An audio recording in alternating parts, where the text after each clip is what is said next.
Halo para pendengar, pernah nggak sih Anda bangun tidur tapi rasanya kok ya capek banget? Atau jadi sering haus terus malam-malam kebangun buat ke kamar kecil melulu? Nah, ini jangan dianggap sepele ya. Bisa jadi ini sinyal awal kalau gula darah Anda mulai naik nih diam-diam. Bahayanya itu gula darah tinggi ini dia kerjanya senyap.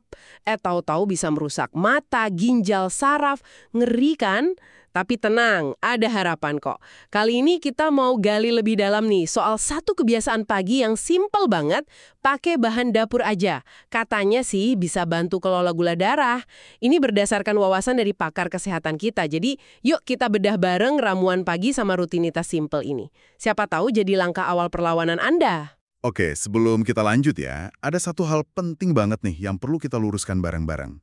Sering dengarkan istilah diabetes kering, diabetes basah.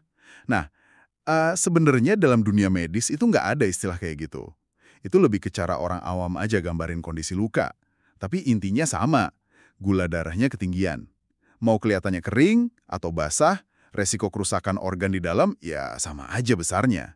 Bayangin aja, gula berlebih itu kayak pecahan kaca halus gitu loh di pembuluh darah. Ngerusak pelan-pelan. Makanya penting banget tahu angka gula darah Anda. Normalnya nih kalau puasa di bawah 100 mg DL. Kalau udah 100 sampai 125 itu namanya prediabetes. Nah, ini momen krusial banget. Kesempatan emas buat kita intervensi. Lebih dari 126, wah itu udah masuk diagnosis diabetes. Fase prediabetes ini jangan sampai kelewat ya. Nah, iya betul. Prediabetes itu kesempatan emas. Dicatat ya. Ini nyambung banget nih ke inti solusi praktis yang mau kita bahas.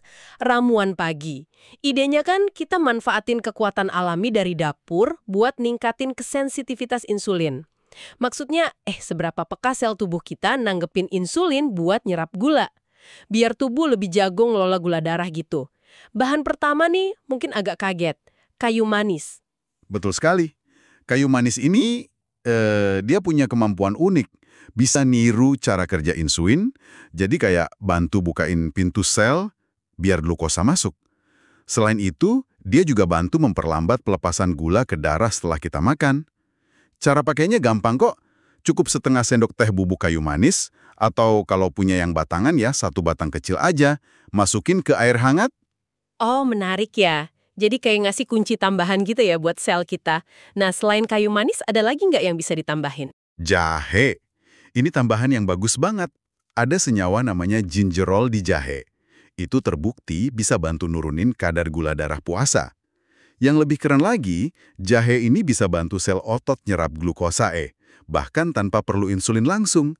Jadi kayak buka jalur alternatif gitu, pas jalur insulin utama lagi agak mampet. Pakainya juga simpel.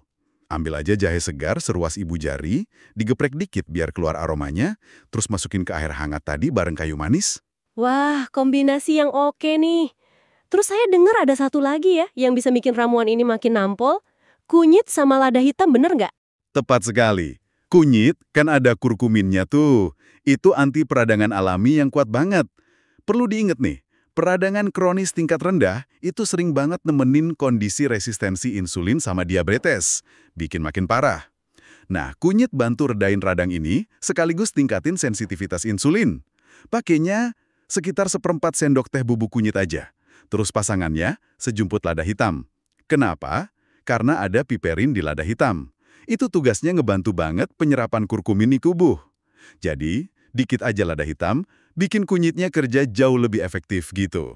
Oke, jadi resep dasarnya nih segelas air hangat, ingat ya bukan mendidih, terus setengah sendok teh bubuk kayu manis, seruas jahe geprek, seperempat sendok teh bubuk kunyit, sama sejumput lada hitam.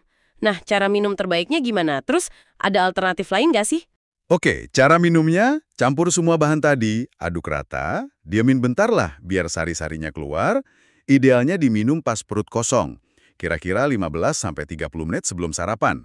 Tujuannya biar penyerapannya maksimal, terus badan juga lebih siap ngelola gula dari sarapan nanti. Nah kalau alternatif, cuka sari apel juga lumayan nunjukin manfaat. Campurin aja 1-2 sendok makan ke segelas air, minumnya sebelum makan. Cuka apel ini bisa bantu tingkatkan sensitivitas insulin sama sedikit lambatin penyerapan karbohidrat. Tapi pastiin pilih yang mentah ya, yang nggak disaring, yang masih ada mothernya itulah yang keruh-keruh. Tapi tentu ada yang perlu banget diingat kan sebelum nyoba ini semua, ada catatannya ndak? Penting banget ini, harus digarisbawahi ya. Ramuan-ramuan ini sifatnya pendukung, bukan pengganti obat dokter. Sama sekali bukan. Kalau Anda udah didiagnosis diabetes, terus lagi minum obat dari dokter, jangan pernah berhenti atau ubah dosis obat tanpa ngobrol dulu sama dokter Anda. Wajib itu. Anggap ramuan ini bagian dari strategi gaya hidup sehat aja. Tetap pantau gula darah rutin, apalagi pas baru mulai kebiasaan ini. Dan diskusikan apapun perubahan atau tambahan herbal ini ke dokter. Nah, itu dia peringatan pentingnya. Jadi ramuan ini bukan kartu sakti ya yang bikin kita bebas dari kebiasaan sehat lain. Apalagi nih yang perlu jadi pelengkap rutinitas pagi kita selain minum ramuan tadi. Tepat sekali, ramuan ini kerjanya paling bagus kalau didukung kebiasaan pagi lain. Pertama, hidrasi. Begitu bangun, langsung minum air putih segelas, bahkan sebelum minum ramuan. Ini bantu ginjal kerja, termasuk buang kelebihan gula. Kedua, jangan skip sarapan. Penting banget. Pilihnya yang benar tapi. Fokus ke serat, protein, lemak sehat. Contohnya, telur rebus sama alpukat, atau oatmeal utuh ya, bukan yang instan. Tambah kacang atau buah beri dikit. Hindari banget sarapan yang karbohidratnya simple kayak roti putih pakai selai manis atau sereal manis gitu. Ketiga, gerak dikit. Cukup 10-15 menit jalan santai atau peregangan ringan habis sarapan. Otot itu kan pemakan gula yang besar. Jadi gerak dikit habis makan, bantu nyerap gula yang baru masuk. Oke, jadi kebayang ya rutinitas paginya, bangun, gelak air putih, terus siapin, nikmatin ramuan hangatnya, tunggu bentar, 30 menitan lah baru sarapan sehat, habis itu gerak ringan 10-15 menit.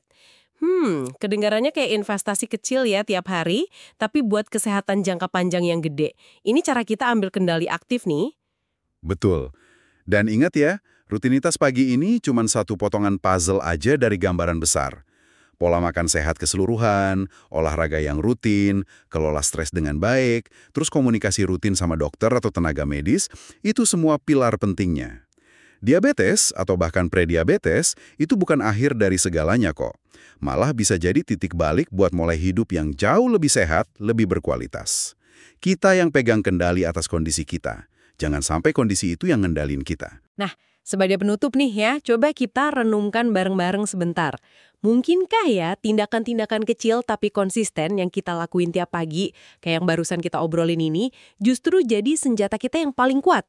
Senjata yang sering kali kita abaikan padahal penting banget buat jaga kesehatan kita secara total. Nggak cuma gula darah aja, tapi buat vitalitas jangka panjang kita semua. Coba direnungkan.